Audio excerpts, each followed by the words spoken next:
मित्रांनो, आज पुण्यामध्ये मार्केटमध्ये रिक्षावाल्यांच्या पाहायला गेलं तर 17 संघटना आहेत. किती?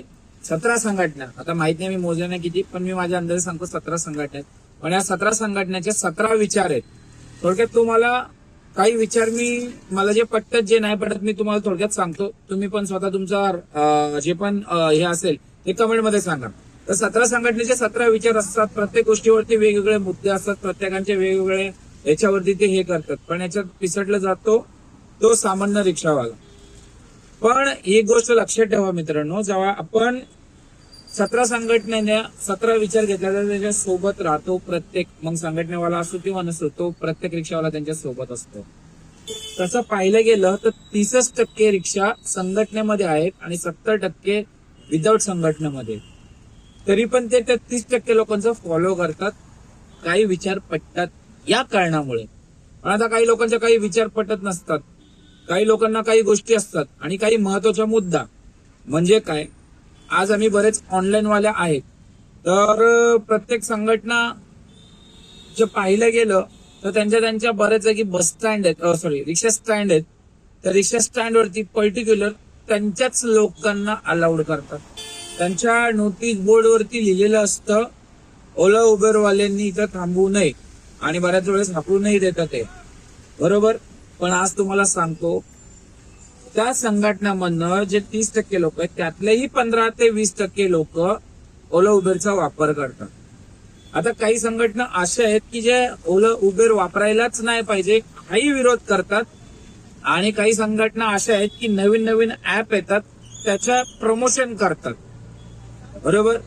ह्या कन्फ्युजन आमच्या डोक्यात जेव्हा घुसतं तर विचार पडतं की नेमकं आम्ही कोणासोबत जावं आणि कोणाचं ऐकावं.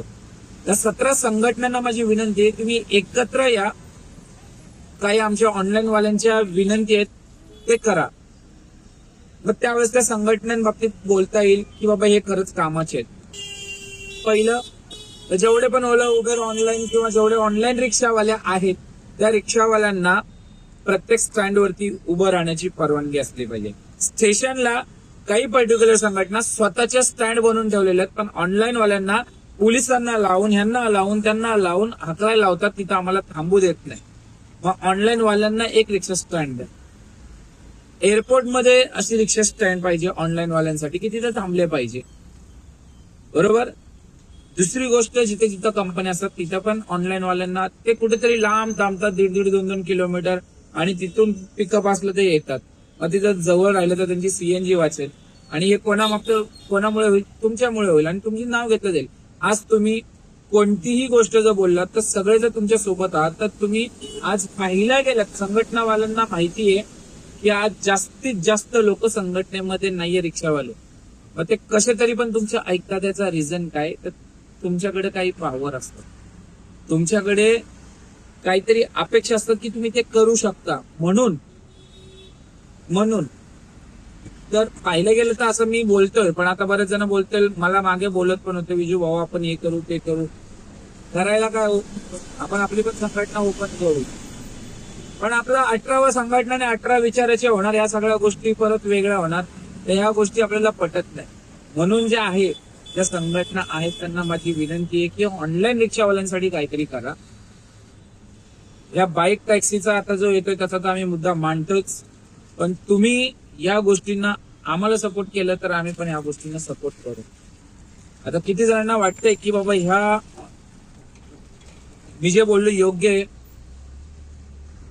त्यांनी कमेंटमध्ये सांगा. ज्यांनी सांगितलं, ज्यांना अयोग्य वाटतं त्यांनी अयोग्य पण बोलू शकता. मला काही या गोष्टी नाही, पण ही गोष्ट खरंच आहे.